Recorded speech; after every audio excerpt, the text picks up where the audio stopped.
tomorrow, residents will have a chance to view these new plans for the Corlett Marina. The first development application for the $23 million tourist facility was voluntarily withdrawn in July last year by the developer, the Anchorage Port Stephens Proprietary Limited, after acknowledging there were problems. Last week, the developers submitted a new environmental impact statement, which they claim addresses rock wall stability, water quality, traffic, and the effect the development will have on the environment in general. One of the main concerns for Corlett residents protesting the development is the damaging effect the marina will have on the movement of sand along the beach. However, the environmental impact statement allays that fear, claiming the harbour wall will actually slow the natural tidal erosion of the beach. Plans for the proposed resort remain essentially unchanged. However, design alterations have been made to the 90-berth marina, with 2 proposed slipways eliminated. The environmental impact statement and plans for the development will go on display for 4 weeks. Council will then consider any objections lodged against the development and examine the EIS in detail. There will possibly be some who have objected in the past who may be satisfied with the latest EIS. I suppose there will be those who will still be as much opposed to the development now under the revised proposition as they were against the previous one.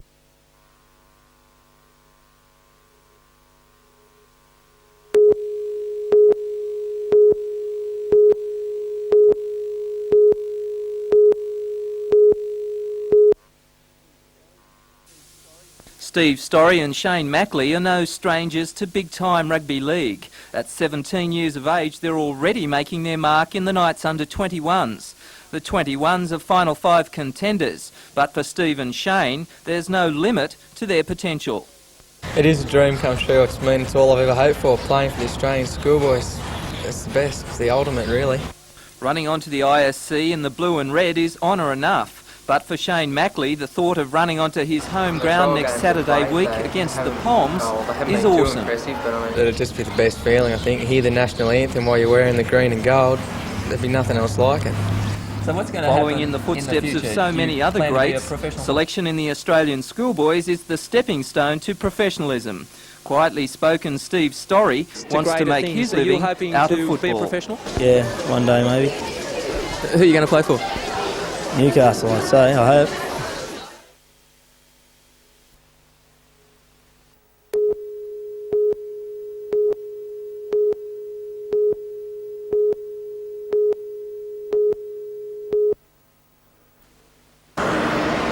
Work on the redevelopment began earlier this year and is now expected to be finished in 1993 due to a major financial injection announced today by Roads and Transport Minister Bruce Baird. 3 cents a litre programs means that instead of being over 7 years, it's now going to be over 4, so we're bringing it forward by 3 years.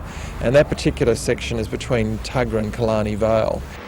The $26 million project will involve widening the existing road to 4 lanes, redirecting some sections and constructing a duplicate bridge over Arimba Creek. While on the coast today, Mr Baird inspected a local caravan park that was badly damaged by floods during recent heavy rain. Residents in the park blame construction works by the State Rail Authority on the nearby rail line for the drainage problem. Mr Baird says he won't take action until a flood mitigation study is completed by Gosford Council. What we're doing is looking at what role State Rail has in the whole exercise, and with Council we'll determine whose responsibility it is. If it's ours, then we will act accordingly.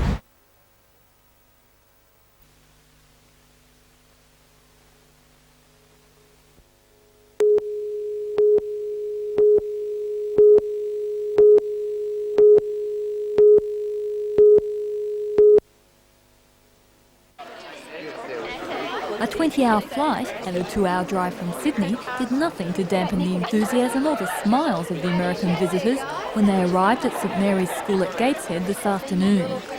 Sponsored through a school program of the US Cultural Exchange Society, they'll spend the next 2.5 weeks absorbing Australiana. After just over a week in Newcastle, they'll venture to Sydney and northern Queensland. Until then, they'll each stay with a Newcastle family and attend a local school. A few hours on Australian shores and the students awarded the locals full marks for hospitality. We had a great warm welcome here. I forget what school we're at, but everybody crowded the windows and they just gave a great warm welcome, and I really think your country is hospitable. And the people are a lot more friendly. Back home, you're just ignored.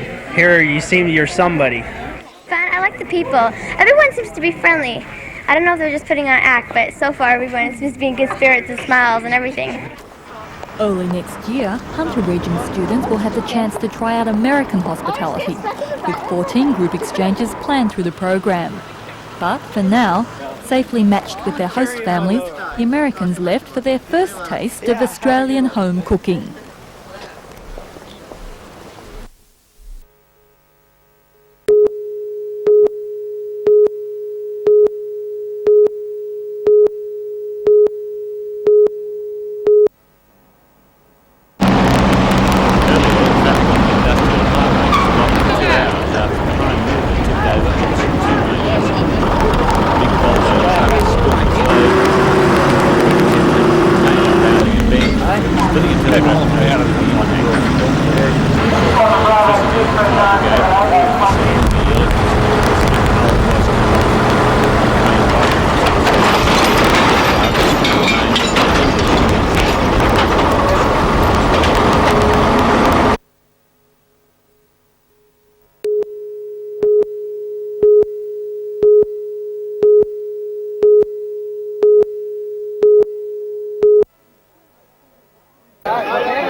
You'd think a 200-kilometre ride would take its toll on both horse and rider, and you wouldn't expect it to finish like this. But Joanna Preston wanted to win this first endurance ride in her hometown, and no one was going to stop her.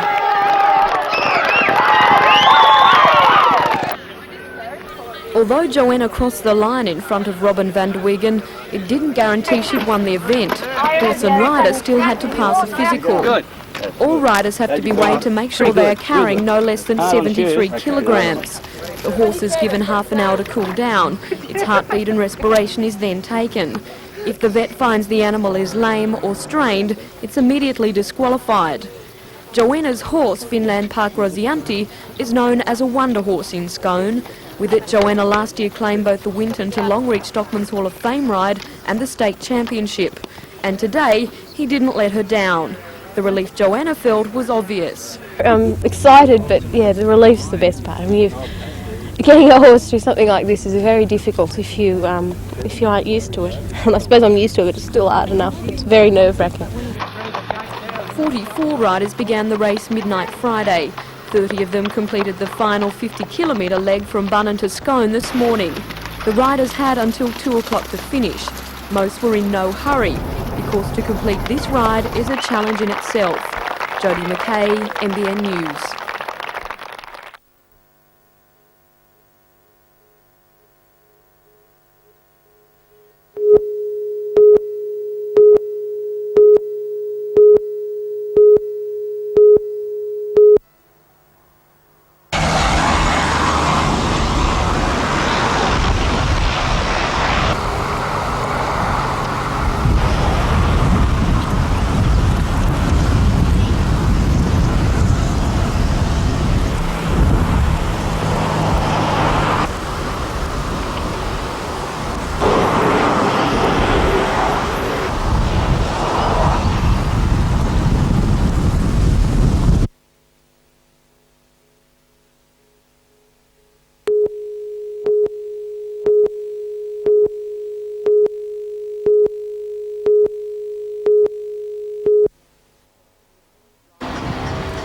Life was first breathed onto this site back in the 1800s. Its first patrons were roller skaters, and over the years it's changed its face to keep up with the times. In 1910, the first story was built, Coronation Hall, to commemorate the coronation of King George V. This crown bears testament to those early days. Since then it's been enlarged and used as a theatre, then cinema, and more recently as a video store. Now Newcastle property developers Robert and Tina Benson-Inglis are injecting $750,000 to recreate the elegance of a bygone era, but with all the comforts of the 1990s. In November the doors will open to a theatre and restaurant, offering a variety of music hall shows, from the past right up to the present. and they believe it will not only be a unique venue in Newcastle, but will also become a national landmark for music hall fans.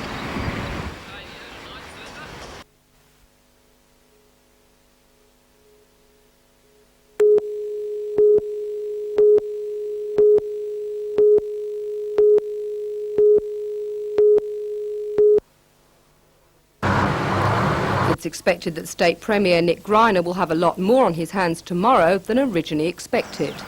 The recent decision to cut power station and state rail jobs, plus cuts in staff and services within the Department of Family and Community Services, has attracted a groundswell of anger against the government. Members of Cabinet are due to arrive at the Council chambers at around 9:30 a.m.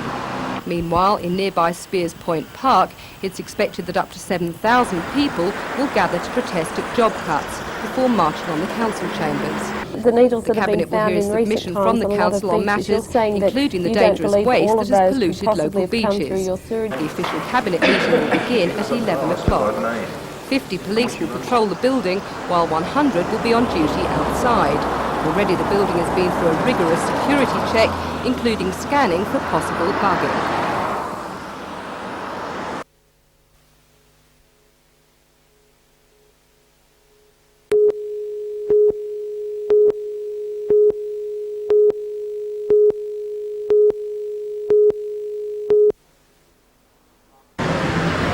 Last stop in the Hunter for the distinctive bus was the Newcastle Permanent Head Office in King Street. And even as the minutes before departure ticked away, some were adding their names in what little space was left on the once wide surface. The final tally on bus and paper is in excess of 180,000 signatures. Those well-handled petitions were of course first priority to load, followed by the makings of a display, which the delegates will set up in Parliament House tonight. And to encourage visiting politicians to pause and ponder what they see, genuine Hunter Valley refreshments will also be on hand. Finally, the doors closed on the frigate campaign in the Hunter, and the petitions were on their way to Canberra.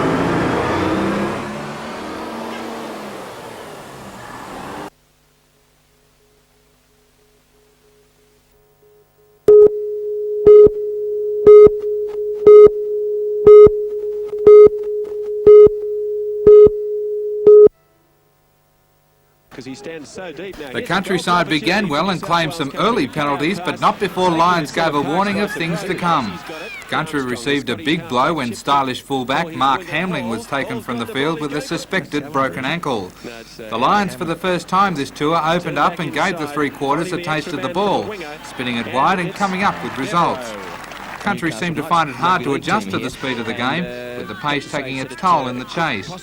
However, it was all stormy skies for the countryside in the second half, as the Lions ran in a try nearly every 4 minutes. As the tries clicked over for the Lions, they displayed the uncanny knack of scoring a try in almost any situation. However, Country weren't about to lay down, and through Dwayne Vines they began pulling out all sorts of tricks in an effort to claim a try. Here it is. If you can't go round, go over the top. Perseverance finally paid off for Country, and they scored a late try through Ian Tonkin. Final score, Lions 72, Country 13.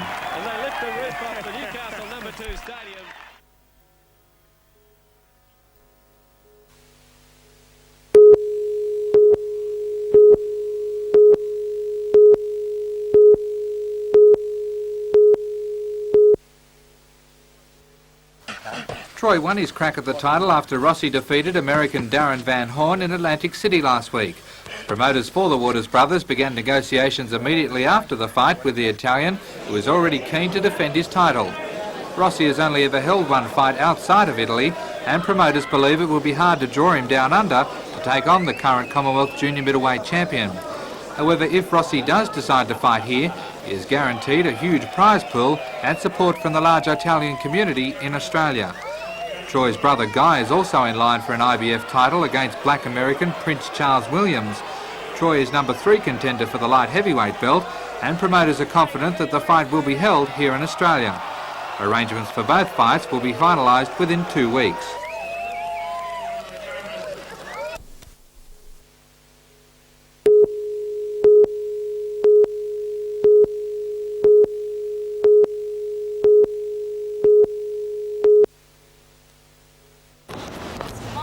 The old Warners Bay Woolworths store has been converted to bring together not only the technology, geology and administrative side of the coal board, but also a unique occupational health and rehabilitation section. Mayor of Lake Macquarie, Ivan Welsh, said the section will help the Hunter mines more than any other possible scheme. The section, which not only assesses miners' injuries, but also enables them to return to the workforce, has already helped nearly 1,000 local miners since its inception nearly 3 years ago. Genuine mining equipment, plus an outdoor area that will simulate mining conditions, is contributing to its growing success, with, not surprisingly, a majority of back injuries. And after the centre was officially opened this morning, the coal board made its own special contribution to the young people of Lake Macquarie, with a $5,000 donation to the Combined High School Sports Association to buy the first of a series of Pacer sailing dinghies, to be used in the Australian Sailing Championships on Lake Macquarie.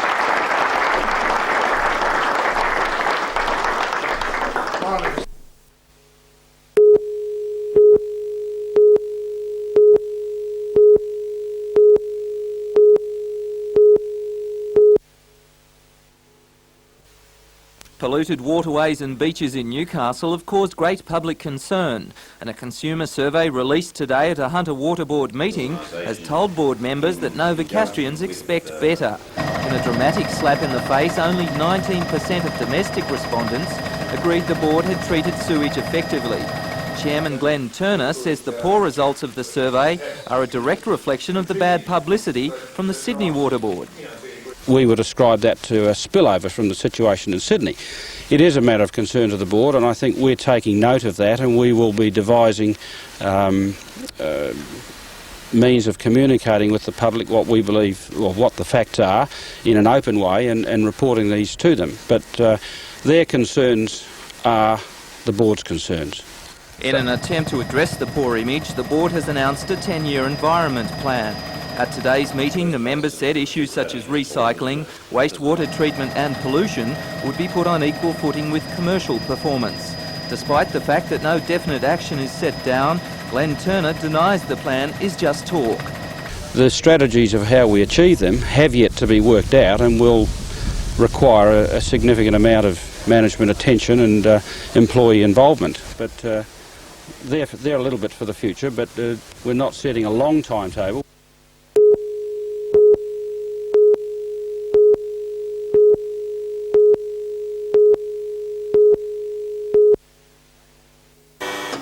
David Elliott has patented the fusing multiple link ticket system that can be adapted as a cheap one-use credit card for payphones and urban transit tickets. Once the card lined with a fine conductive wire is inserted into the reading unit, it shorts out and cannot be used again.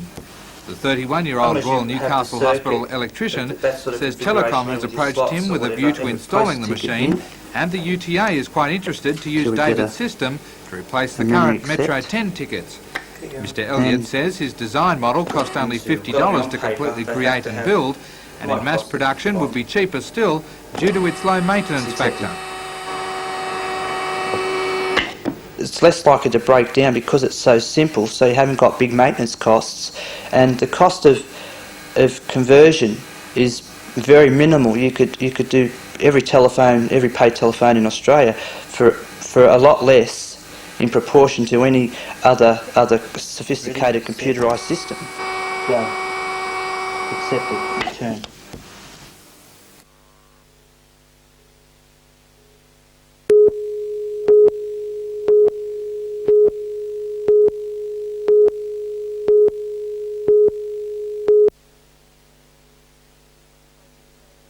The first photodegradable plastic bags hit the news this week. Today, Ivan Welsh sent a letter to Premier Greiner and Environment Minister Tim Moore stating his concern over a seemingly hasty introduction of the new bags. Well, I'm not too sure that the Environment Minister is aware of the photodegradable bags or what they do. They've only recently come on the market, apparently, and they've been hailed by all and sundry as a great idea, but nobody's had a real good look at it. He says while the idea of having degradable bags sounds good, he is concerned that people could be making a big mistake while trying to improve the environment. Just one major retailer alone, Coles New World, uses up to 500 million plastic bags a year. Some of these will be recycled, the rest of them will end up in dumps like these. The disintegrating process begins after the bags have been exposed to the sun for at least 3 days. Ivan Welch says rubbish dumped at tips usually gets covered up in the first day, which means the disintegrating process can never begin. Plastic bags can be recycled, and an industry already exists which turns old shopping bags and plastic scraps into things like garbage bags, building products and agricultural pipes. Ivan Welch would like to see supermarkets become more responsible and begin collecting the conventional plastic bags for recycling. Willie Lafitte, NBN News.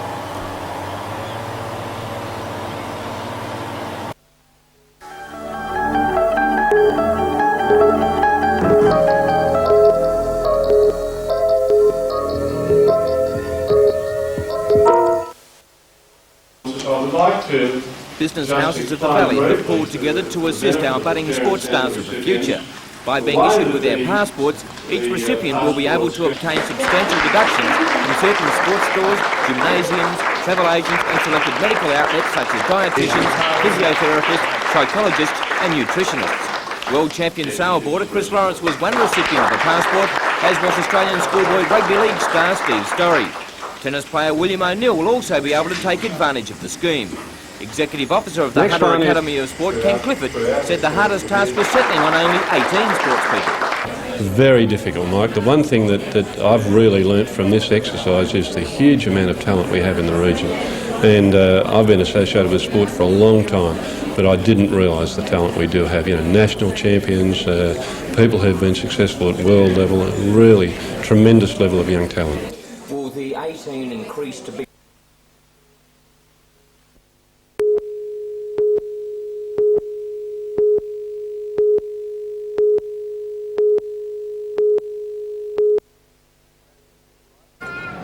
Ground Tennis life is built around exercise and a healthy lifestyle, so who better to open a life education centre? In 1987, the NBN Telethon, with the generous support of the people of the Hunter, raised $1.3 million for the project, and today that vision became a reality. More reality to face, a growing drug problem for the Hunter's youth. 33 1/3 of young people drink to excess, and something like 20% of the same age group sniff glues and solvents and petrol and the like. And perhaps throughout our entire school system in this, 1 in 4 have some knowledge or use of pot. The Education Centre aims to treat these growing statistics with preventative medicine, teaching children to say no and explaining just how the body is affected by drugs. The important thing is that from this type of education, they've got an understanding for themselves of how it works and why you shouldn't do it, rather than, well, yeah, you know, Billy's tried it, I'll give it a go because he's still all right. Prevention is the key. By reducing demand, we may be able to address the issue, because if we don't address it through education and reduction of demand, we are not going to solve the problem. Armed with 4 specially designed classrooms, a theatre and 2 mobile vans, the centre's 15-strong staff are now equipped to fight one of our most pressing social issues. Peter Ryan, NBN News.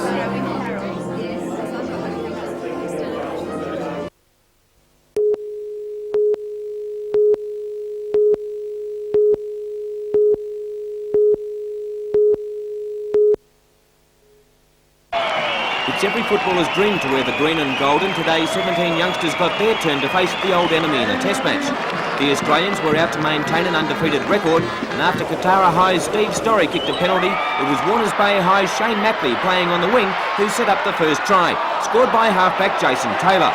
Time and again the Aussie lads belted the Poms backwards, and 5'8" Brett Fittler was quick to capitalise on any gap, putting in some withering breaks. It was Fittler who crossed for their second try to make it 12-0, and then the local lad Steve Story scored the biggest try of his short career when he steamed onto a pass from that man Fittler to cross just to the left of the uprights. But the try of the half came just before half-time, and it was brilliant hands by Walsh to Taylor, a sensational tap-off by Fittler to Death, who got the ball to fullback Jamie Ainscough, and he made no mistake. At 20-0, Great Britain was shell-shocked, but there was still more punishment to come. Everything the Australians did turned to gold, with Death scoring just after half-time. Then Julian O'Neill crossed from a clever kick by Taylor to make the score 30-0. Then in the 22nd minute of the second half, Jason Croker finished off an exciting backline move that saw a number of players handled before the second rower touched down. Another 2 tries followed to make the final scoreline 48-0. For Steve Storey and Shane Mackley, it was the stuff dreams are made of. Incredible, mate. No better feeling, I don't think. Just the cheer we got when we came out here was unbelievable. You could do nothing but have at least a decent game. It's fantastic.